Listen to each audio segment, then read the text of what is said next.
નમસ્તે વિદ્યાર્થી મિત્રો, જય સ્વામિનારાયણ. આજે આપણે ધોરણ 4ની અંદર વિષય છે ગુજરાતી, અને ગુજરાતીની અંદર છે પૂરક વાચન. પૂરક વાચનની અંદર કાવ્ય નંબર 1 છે સાદ કરે છે, અને એના લેખક છે પ્રહલાદ પારેખ. તો વિદ્યાર્થી મિત્રો, ચલો આપણે સાદ કરે છે એમાં પહેલાં તો આપણે કવિ પરિચય જોઈ લઈએ. કવિનો પરિચય, તો કવિનું નામ છે પ્રહલાદ જેઠાલાલ પારેખ. તેમનો જન્મ ભાવનગર જિલ્લામાં ઈસવીસન 1911માં થયો હતો. પ્રહલાદ જેઠાલાલ પારેખે બારી બહાર નામનો પ્રખ્યાત કાવ્ય સંગ્રહ લખ્યો છે. બારી બહાર નામના કાવ્ય સંગ્રહ એમને એક ખૂબ જ પ્રખ્યાત રહેલો કાવ્ય સંગ્રહ લખ્યો છે. તેમને સાદ કરે છે, એટલે કે આ સાદ કરે છે જે કાવ્ય છે, કાવ્યમાં ગ્રામ્ય જીવનની દરેક જ કુદરતી વસ્તુઓની શું કરી છે, સુંદરતાથી, એટલે કે જે ગ્રામ્ય જીવન છે એની દરેક કુદરતી જે વસ્તુઓ છે એ વસ્તુઓની સુંદરતાનું શું કર્યું છે, અહીંયા વર્ણન કર્યું છે, અને કેવું આબેહૂબ અને જીવંત રીતે વર્ણવ્યું છે. કેવું કે જે ગ્રામ્ય વિસ્તાર છે એની અંદર જે કુદરતી, ભગવાને જે કુદરતે જે બધી વસ્તુઓ મૂકી છે, પર્વત છે, નદી છે વગેરે, એનું સુંદરતાનું જે વર્ણન આબેહૂબ અને જીવંત રીતે વર્ણવ્યું છે. આપણે આ કાવ્યમાં જોઈશું તો વિદ્યાર્થી મિત્રોને આપણને પણ ખબર પડશે. ચલો હવે જોઈએ કાવ્ય શ્રવણ અને સમજૂતી. બરાબર, તો કાવ્ય શ્રવણની અંદર પહેલું છે સાદ કરે છે દિલ હરે છે રે, મને એ સાદ કરે છે રે. સાદ કરે છે દિલ હરે છે રે, મને એ સાદ કરે છે. ગામને પાદર રોજ બપોરે ઝાડવા કેરી ડાળ, ગામને પાદર રોજ બપોરે ઝાડવા કેરી ડાળ. તો આ કાવ્યમાં કવિનો પ્રકૃતિ પ્રેમ જોવા મળે છે. કવિને પ્રકૃતિની ગોદમાં પહોંચી જઈ અને આનંદ માણવાની શું થાય છે, ઈચ્છા થઈ આવે છે. એટલે કે કવિ કહે છે, જુઓ બાજુમાં એનો અર્થ છે. એટલે કે અહીંયા તો આપણે શું જોયું કે કાવ્યની અંદર શું છે, કવિને પ્રકૃતિ એટલે કે આપણી જે ભગવાને આ કુદરતે જે કરામત બધું બનાવ્યું છે એ પ્રકૃતિ પ્રેમ જોવા મળે છે, અને કવિને પ્રકૃતિની ગોદમાં પહોંચી જઈને શું કરવું છે, આનંદ માણવાની ઈચ્છા થઈ આવે છે. એટલે કવિ કહે છે કે ગામને પાદરે આવેલા ઝાડની ડાળીઓ રોજ બપોરે મને શું કરે છે, સાદ કરીને બોલાવે છે, અને શું કરે છે, મારું દિલ હરી લે છે. બરાબર, શું કરે છે, એટલે જોયું, સાદ કરે છે દિલ હરે છે રે, મને સાદ કરે છે એટલે કે મને બોલાવે છે. સાદ કરે છે એટલે બોલાવે છે.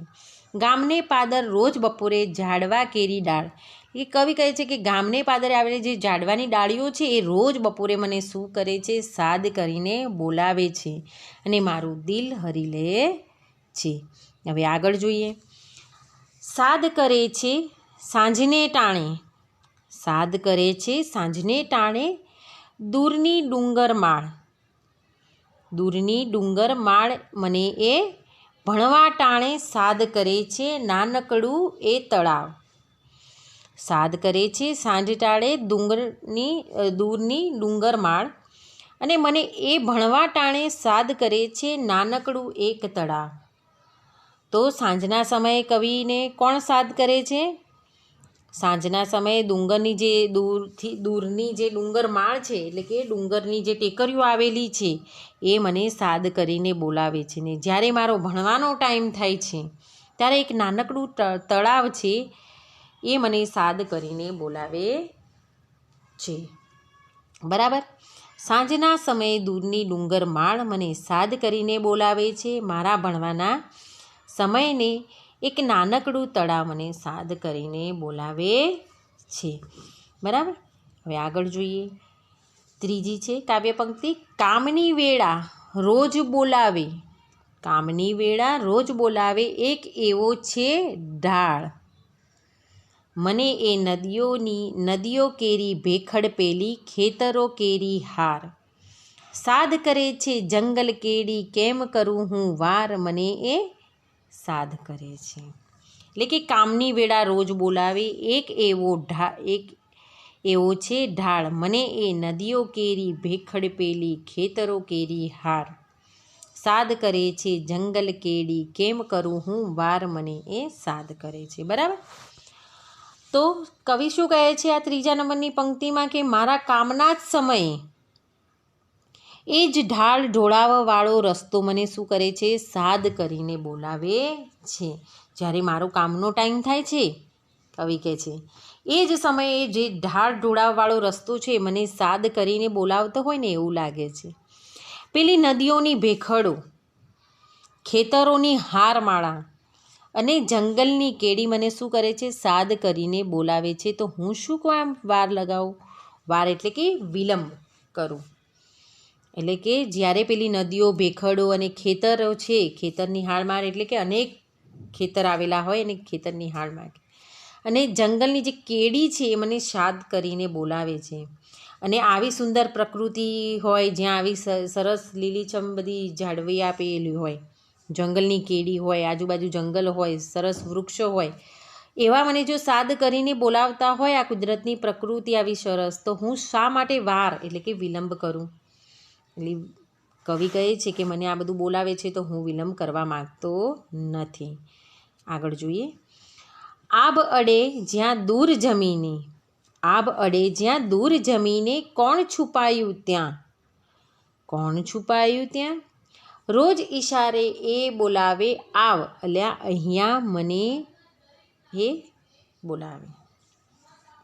રોજ ઈશારે એ બોલાવે આવ, અલ્યા અહીંયા મને. બરાબર.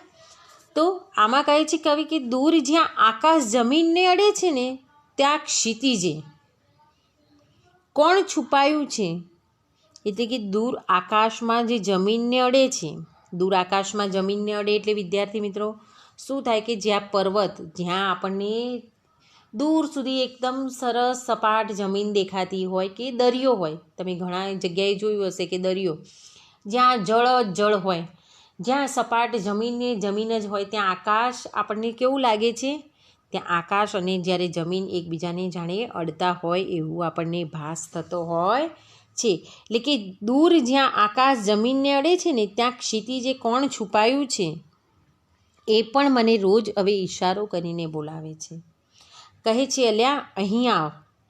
શું કહે છે કે અલ્યા અહીં આવ. બરાબર. તો આવી સુંદર પ્રકૃતિ, આવું સરસ દ્રશ્ય જોઈને કવિને શું થાય છે, ઈચ્છા થઈ જાય છે કે મને એ બધા સાદ કરીને બોલાવે છે. બરાબર વિદ્યાર્થી મિત્રો. તો અહીંયા સુધી તમને કાવ્યની અંદર ખૂબ જ સરસ રીતે ખબર પડી હશે. આગળ આપણે અહીંયા જોયું આપણે કાવ્ય શ્રવણ અને એની સમજૂતી. હવે આગળના ટોપિકમાં આપણે જોઈશું સ્વાધ્યાયને એનો શબ્દાર્થ. નમસ્તે. જય સ્વામિનારાયણ.